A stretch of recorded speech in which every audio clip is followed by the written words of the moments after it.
Hey guys, so in this video, I'm going to show you the best ways that you can get a VPN working with your Samsung TV. Because unlike some other TVs like Android TVs, you can't get a VPN natively within a Samsung TV itself. And for this video, the three VPNs that I'm going to be working with are this one here, ExpressVPN, NordVPN, and Surfshark, because after doing a lot of testing, I found that these three work the best when it comes to streaming content, and they'll all give you a really fast, stable connection and give you a lot of different countries and servers to choose from. With Surfshark, you'll have 100 countries, NordVPN 111, and Express 105. So all of them have 100 or 100 plus countries to choose from. So you won't be lacking any Netflix libraries. They all give you unlimited data, and they all have a bunch of different ways that you can get going with a Samsung TV. So the first and simplest way is going to be just mirroring the VPN that you have on your phone or your computer over to your TV. This won't put the VPN on your TV, but if you need a quick fix, this will definitely get the job done, and it's the simplest and easiest way to do it. In general, in this video, by the way, I'm not going to be going into an in-depth tutorial into how to do these methods, because each VPN, depending on which one you choose, will have their own steps that you have to go through in order to set up the different methods here. Of course, if you want to find out any more about these VPNs, including full reviews, you'll find all of that in the description below. Now, the second way, other than mirroring, is going to be using an Ethernet cable directly from your computer over to your TV, or you could also do it wirelessly by setting up your computer as a virtual router. This will only work with a computer, not with a mobile hotspot on your phone. You can't share the VPN connection through a mobile hotspot on your phone. But both of these methods, whether you use your computer as a virtual router or you use a cable going directly over, this way will be faster, by the way, than a virtual router option. Both of these are going to require a little bit more setup and a few more steps.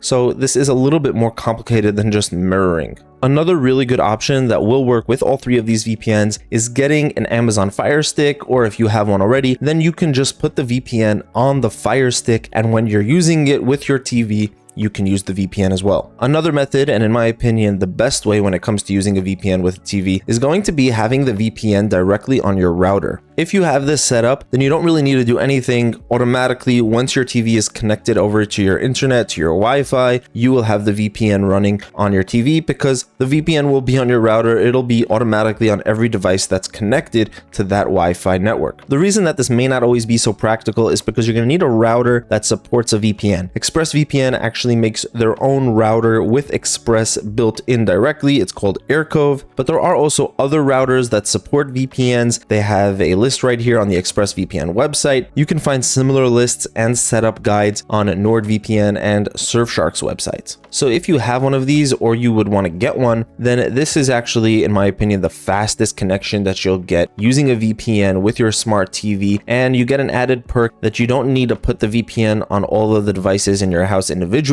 It'll automatically be going on anything connecting up to this router. Lastly, there's another option that you might see around with Surfshark and NordVPN. It's called Smart DNS. With Express, it's going to be called their media streamer service. And this is not a VPN. This is much more limited. What Smart DNS will do is make it seem as if you're in the US specifically. You can't change your locations. It's only for the US. You don't get any of the privacy and security benefits of a VPN, which all three of the ones that I'm talking about in this video do really well. And on top of that, Smart DNS does not change your original IP address.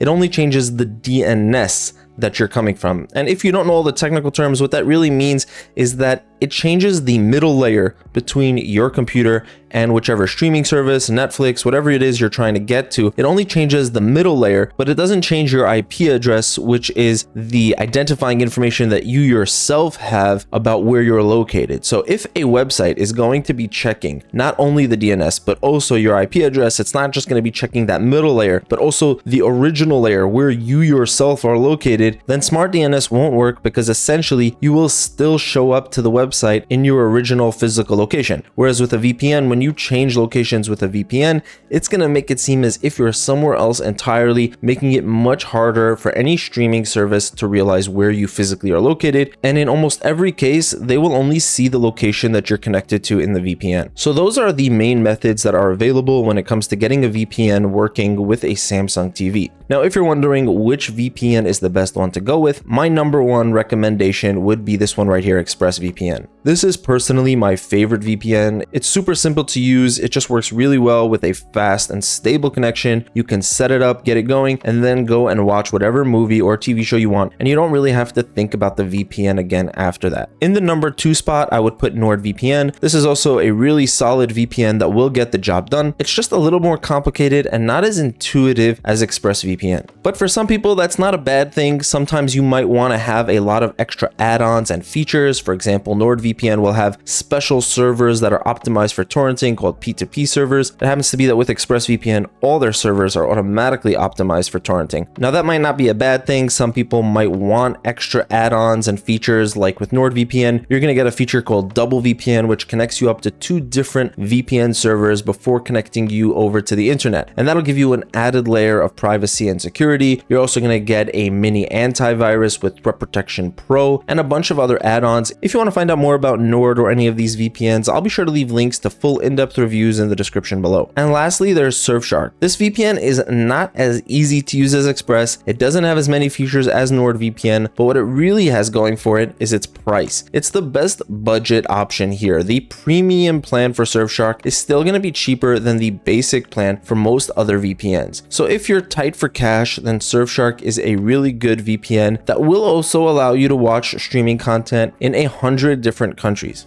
But I would say that if you do have a little bit of extra money to spend, you're probably better off going with Nord or ExpressVPN. So that's all for this video, guys. Like I said, there will be more information and also discount links that will save you extra money on all 3 of these VPNs in the description below. If you have any questions, feel free to leave a comment and I'll try to get back to you as soon as I can. Thank you so much for watching. Have an amazing day and I'll see you in the next one.